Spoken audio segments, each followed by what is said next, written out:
नमस्कार दोस्तों, ई बुक दर्शन में आप सभी का स्वागत है।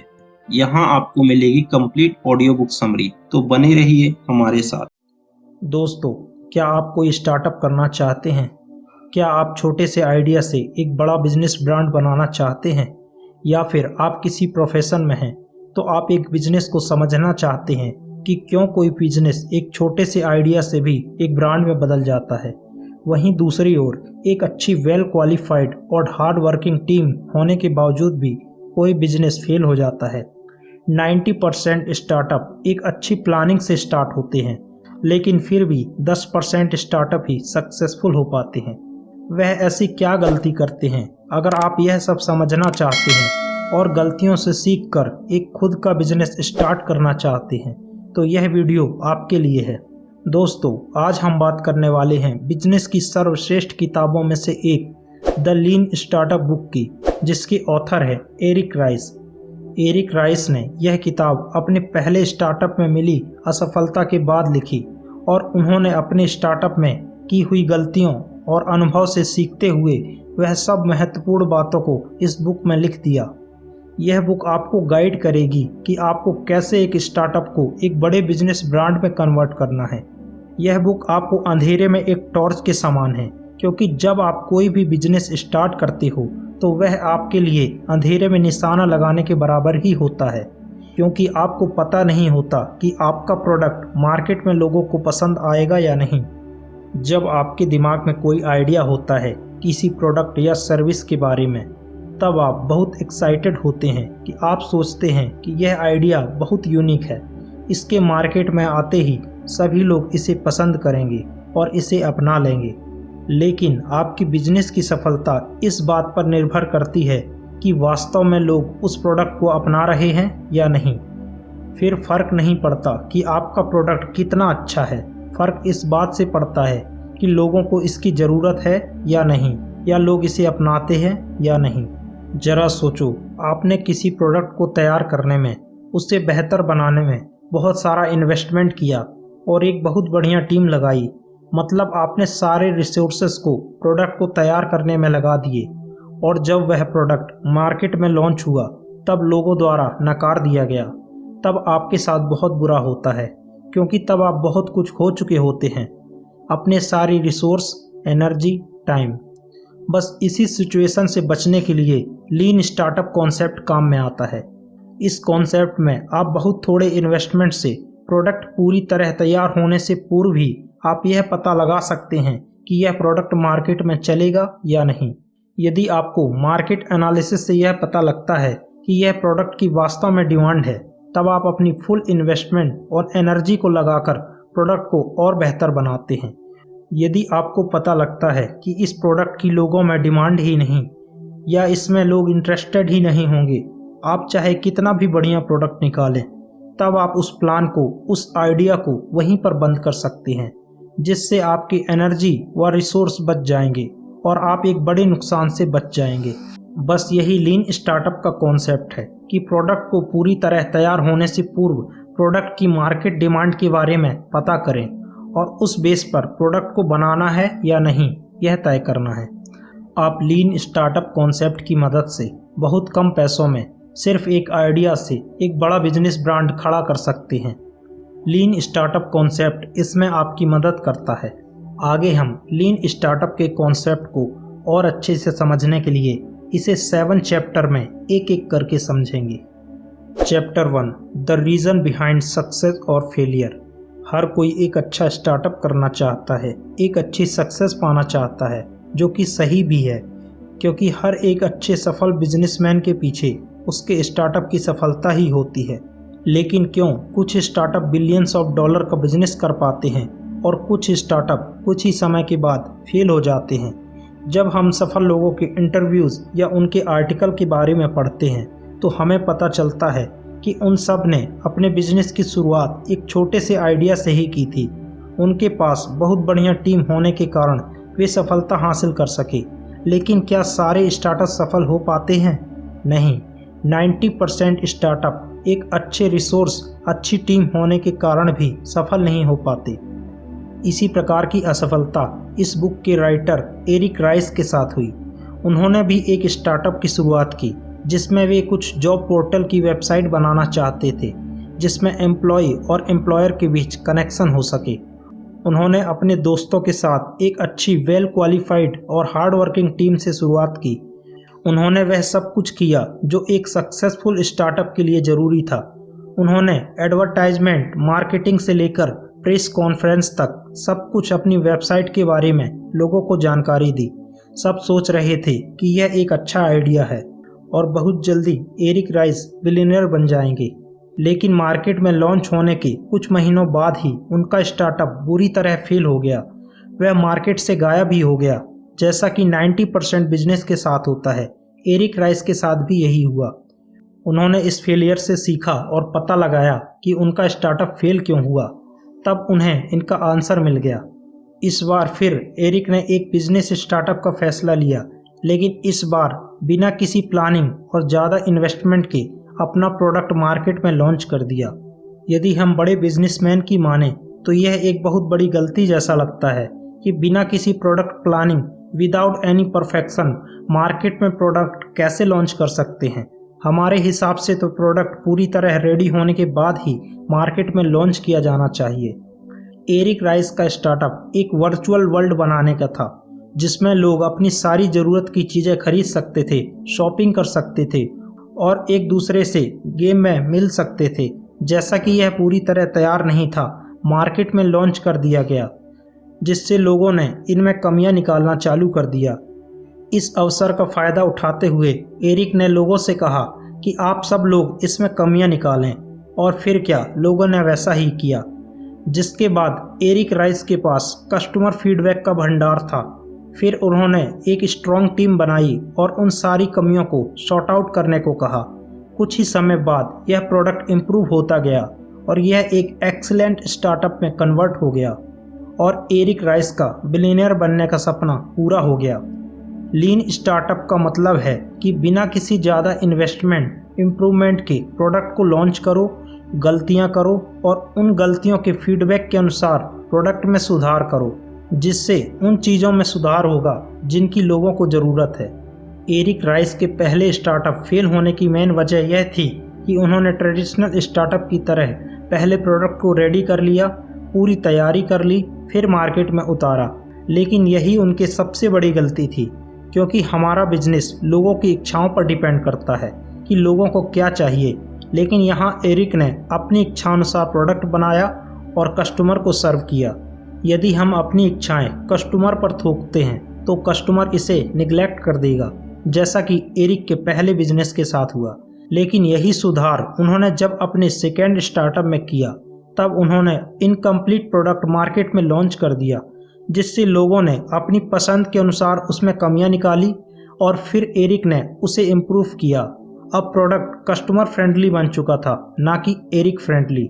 सो सिंपल सा कॉन्सेप्ट यह है कि आपको अपने प्रोडक्ट को कस्टमर के अकॉर्डिंग कस्टमर फ्रेंडली बनाना है, ना कि अपनी इच्छा अनुसार सेल्फ फ्रेंडली।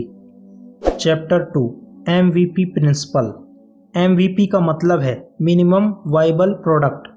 इस कॉन्सेप्ट में आप कम से कम लागत पर प्रोडक्ट को बनाओ और कस्टमर से फीडबैक लेकर उसे इम्प्रूव करो और अधिक से अधिक लोगों तक पहुंचो और ज़्यादा से ज़्यादा प्रॉफिट गेन करो।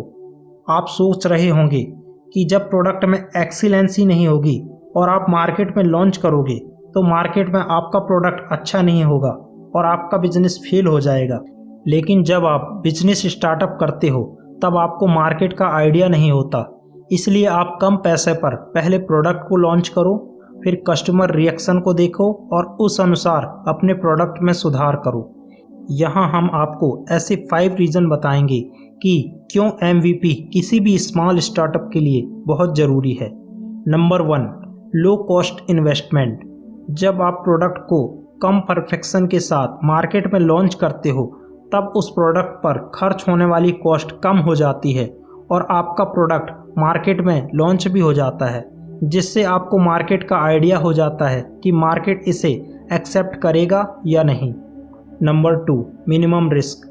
जब आपको यह पता चल जाता है कि इस प्रोडक्ट को मार्केट एक्सेप्ट करेगा या नहीं, उस हिसाब से आप इस पर वर्क करते हैं। यह उससे तो अच्छा है कि आप उस पर सारा इन्वेस्टमेंट लगा दें और इन्वेस्टमेंट लगा देने के बाद आपका प्रोडक्ट मार्केट में रिजेक्ट हो जाए। तो अल्टीमेटली इससे रिस्क कम हो जाता है। Number 3, take minimum time. इससे आपका समय भी बचता है, क्योंकि जब आपको पता चल जाता है कि यह प्रोडक्ट कस्टमर के काम का नहीं, अब आप उस पर समय व्यर्थ नहीं करते और आप अपना कीमती समय उस प्रोडक्ट पर लगाते हो जिसकी मार्केट को ज़रूरत है। Number 4, validation. इसमें आपको अपने प्रोडक्ट की नीड को समझने के लिए आपको बड़ी बड़ी सेल्स एंड मार्केटिंग टीम की ज़रूरत नहीं होती।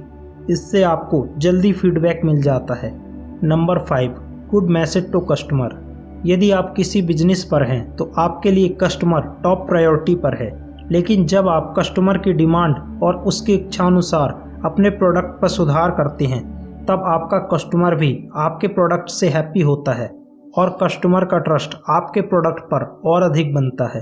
अब आप सोच रहे होंगे कि यह सिर्फ किताबी बातें हैं या फिर रियल वर्ल्ड में भी यह काम करती हैं या नहीं। तो आपके इसी डाउट को दूर करने के लिए हम आपको ऐसे बिजनेस के बारे में बताएंगे जिन्होंने MVP के कॉन्सेप्ट को अप्लाई किया और एक सक्सेसफुल बिजनेस के तौर पर उभर कर आए। आपने जेपॉस का नाम तो सुना होगा। जेपॉस दुनिया की one of the best shoe manufacturing and selling कंपनियों में से एक है, लेकिन इस कंपनी की शुरुआत एक छोटे से आइडिया से हुई थी। शुरुआत के दिनों में शूज़ ऑनलाइन नहीं मिलते थे, जिनके कारण एक बार कंपनी के मालिक को अच्छे शूज़ ढूंढने के लिए काफ़ी दिक्कतों का सामना करना पड़ा। फिर उन्होंने इससे आइडिया लेकर सोचा कि क्यों ना कुछ ऐसा तरीका बनाया जाए जिससे मेरे जैसे सभी लोगों को शूज़ देखने के लिए भटकना ना पड़े। फिर उन्होंने लोकल शॉप में से अच्छे अच्छे शूज़ की फ़ोटो लेकर अपनी वेबसाइट में डालना चालू कर दिया और लोगों को भेजना चालू कर दिया। जब लोगों को जूते पसंद आने लगे, तब ऑर्डर आने पर जेपॉस के मालिक उन जूतों को दुकान में से लाकर लोगों तक पहुंचा देते थे। धीरे धीरे उनका यह आइडिया अच्छा चलने लगा। फिर उन्होंने एक खुद का शूज़ मैन्युफैक्चरिंग प्लांट लगाया और ऑनलाइन सेलिंग स्टार्ट किया, और देखते ही देखते जेपॉस आज दुनिया की one of the best shoe manufacturing and selling कंपनियों में से एक है। तो देखा आपने, जेपॉस के मालिक ने शुरुआत छोटे से आइडिया से ही की और धीरे धीरे जब उन्हें लगा कि इसकी मार्केट में डिमांड है, तब उन्होंने अपने बिजनेस को बड़ा बनाने में काम किया। Chapter 3, what is validation learning. यह एक बिजनेस यूनिट का या किसी भी स्टार्टअप का एक बेस है।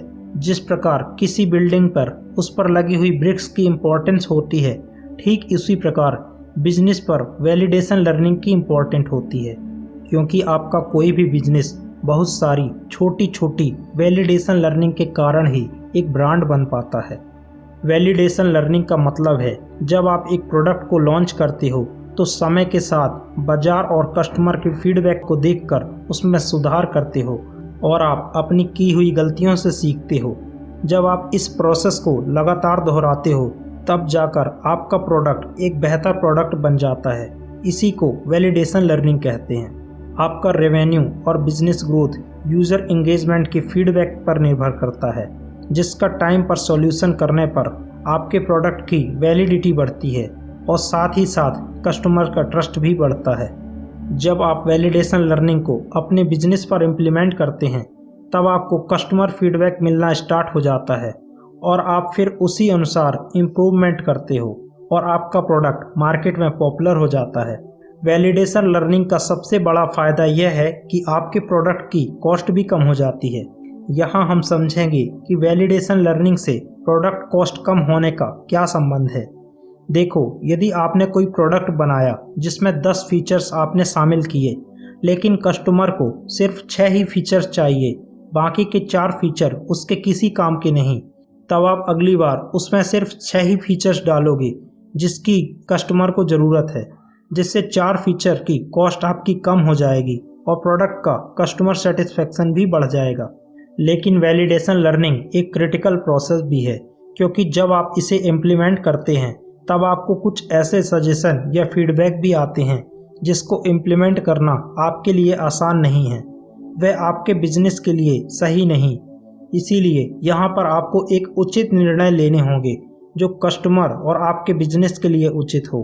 वैलिडेशन लर्निंग का एग्जाम्पल है बहुत सारी ऑनलाइन कंपनियां जो अपने प्रोडक्ट का सर्वे कराती हैं। जैसा कि जब आप ऑनलाइन शॉपिंग करते हैं तो आप प्रोडक्ट की रेटिंग 5 स्टार 4 स्टार में देते हैं। वह भी एक तरह का वैलिडेशन लर्निंग प्रोसेस ही है। आप इसे अपने बिजनेस में इम्प्लीमेंट करके एक बहुत बड़ा चेंज ला सकते हैं। Chapter 4 innovation accounting. Innovation accounting का सिंपल सा मतलब यह है कि यदि आपको मार्केट में हमेशा बने रहना है तब आपको अपने बिजनेस के गोल्स और रोड मैप को फिक्स करना होगा। इनोवेशन अकाउंटिंग आपके लीन स्टार्टअप की सफलता की कुंजी है। इसमें आप अपने प्रोडक्ट और कस्टमर के बारे में ज़्यादा से ज़्यादा सीखते और समझते हैं। इनोवेशन अकाउंटिंग आपके लिए गोल्स को फिक्स करने में मदद करता है। आपके गोल्स को फिक्स करने के लिए इनोवेशन अकाउंटिंग के 3 स्टेप हैं। स्टेप नंबर 1, आपको अपने प्रोडक्ट के साथ साथ कस्टमर की एक्टिविटी पर भी ध्यान रखना होगा। इसका मतलब यह है कि आपको फ्लेक्सिबल और अजाइल रहना होगा ताकि आप अपने प्रोडक्ट को कस्टमर डिमांड के अकॉर्डिंग ही बना सकें। स्टेप नंबर 2, विश्वास की छलांग। आप अपना प्रोडक्ट मार्केट में उतार रहे हैं तो आपको यह पता नहीं होता कि मार्केट इसे एक्सेप्ट करेगा या नहीं, लेकिन आपको अपने प्रोडक्ट में कस्टमर का ट्रस्ट बनाने के लिए मार्केट को समझना होगा। इसके लिए आप 2 प्रकार के मैट्रिक्स का सहारा ले सकते हैं, value matrix, growth matrix. Value matrix का मतलब है कि आपका प्रोडक्ट कस्टमर के लिए कितना वैल्यूबल है, मतलब कि कस्टमर आपके प्रोडक्ट को बिना किसी सुधार के भी लेने के लिए तैयार है या नहीं। आपका कस्टमर प्रीमियम वर्जन लेने के लिए तैयार है या नहीं। यदि वह आपका प्रोडक्ट अन्य लोगों को भी रेफर करता है, इसका मतलब है कि आपके प्रोडक्ट की वैल्यू मैट्रिक्स अच्छी है। दूसरा, ग्रोथ मैट्रिक्स में आपके प्रोडक्ट की ग्रोथ क्या है यह पता चलता है।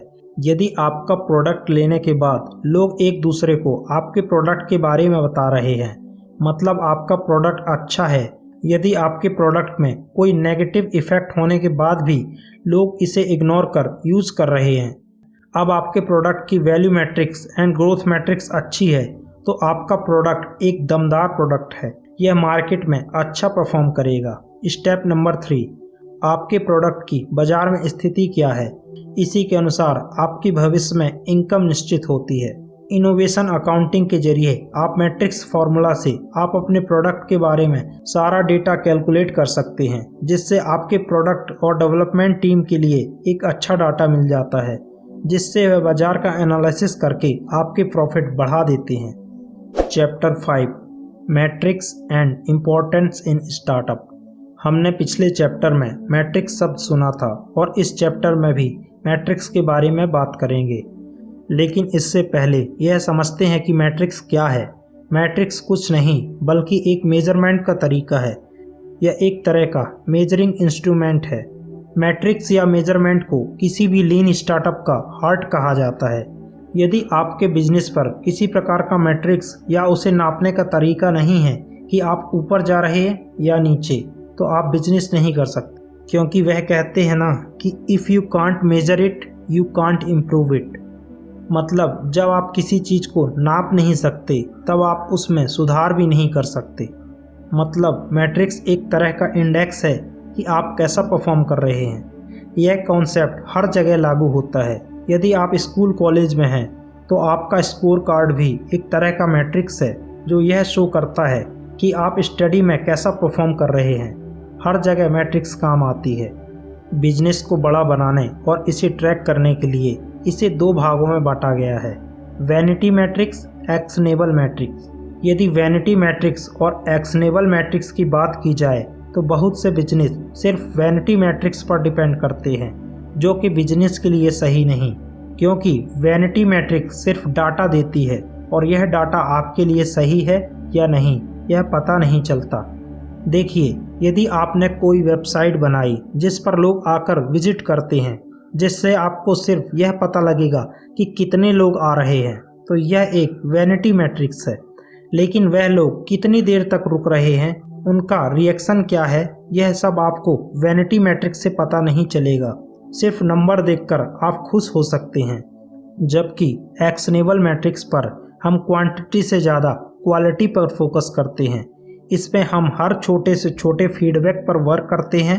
हमारे लिए यह मैटर नहीं करता कि उस पेज पर कितने विजिट आते हैं, हमारे लिए यह मैटर करता है कि लोग कितनी देर तक उस वेब पेज पर रुकते हैं। क्या हमारी इन्फॉर्मेशन उनके लिए यूजफुल है, क्या हमारा प्रोडक्ट वह परचेस कर रहे हैं या नहीं। इसीलिए हमें एक्शनेबल मैट्रिक्स पर वर्क करना चाहिए, और यदि अपने बिजनेस को बढ़ाना है तो हमें हमेशा एक्शनेबल मैट्रिक्स को महत्व देना चाहिए। Chapter 6 build, measure and learn. Author ने इसे स्टार्टअप मैथडोलॉजी का हार्ट कहा है। जब आपके दिमाग पर कोई आइडिया आता है तब आप स्टार्टअप करने की सोचते हैं, फिर आपके दिमाग में एक प्रोडक्ट आता है और आप उसे मार्केट के अकॉर्डिंग मेजरमेंट करते हैं, एनालिसिस करते हैं और फिर सोचते हैं यह चलेगा या नहीं। इन सब से आप सीखते हैं, तो अल्टीमेटली यह एक लूप बन जाता है जिसे हम बिल्ड, मेजर, लर्न लूप कहते हैं। यह लीन स्टार्टअप का एक महत्वपूर्ण सिद्धांत है। इसके जरिए आप पता लगाते हैं कि आपका प्रोडक्ट वास्तव में लोगों की हेल्प के लिए है या नहीं। आप उसे बनाते हैं, आप मेजरमेंट करते हैं और लगातार सीखते हैं। इस तरह यह आपके और आपके बिजनेस के लिए आगे बढ़ने का सिद्धांत बन जाता है। अब आप इसे बिजनेस पर अप्लाई कैसे करेंगे? सबसे पहले आपके दिमाग में आइडिया आता है, फिर उस आइडिया का एनालिसिस करने के बाद आप एक प्लान बनाते हैं। आपको एक अच्छा प्लान बनाने के लिए कुछ सवाल जो आपको अपने आप से करने चाहिए। नंबर 1, आपका आइडिया क्या है? नंबर 2, आपका प्रोडक्ट किस तरह की प्रॉब्लम को सॉल्व कर सकता है? इसीलिए कुछ स्टार्टअप पहले मार्केट में समस्या का एहसास कराते हैं, फिर उस प्रोडक्ट का सॉल्यूशन बेचते हैं। जब आपका प्लान तैयार हो जाए तब आपको अपने MVP वर्जन को लॉन्च करना है और आपको यह इंश्योर करना है कि आपका प्रोडक्ट यूज़र फ्रेंडली हो। अब आपको अपने प्रोडक्ट की प्रोडक्टिविटी चेक करने का टाइम है। इसके लिए आप मैट्रिक्स का यूज कर सकते हैं। अब मार्केट में आपका प्रोडक्ट लॉन्च होने के बाद यदि आपको लगता है कि प्रोडक्ट की परफॉर्मेंस जितना आपने एक्सपेक्ट किया था उतनी है, तब आपको अपने प्रोडक्ट को और बेहतर करने के लिए वर्क करना चाहिए। Chapter 7 pivot point. पिवट का मतलब है टर्न लेना। जब आपको यह एहसास होता है कि आपका प्रोडक्ट फ्लॉप है, तब आप अपने आइडिया से टर्न ले सकते हैं।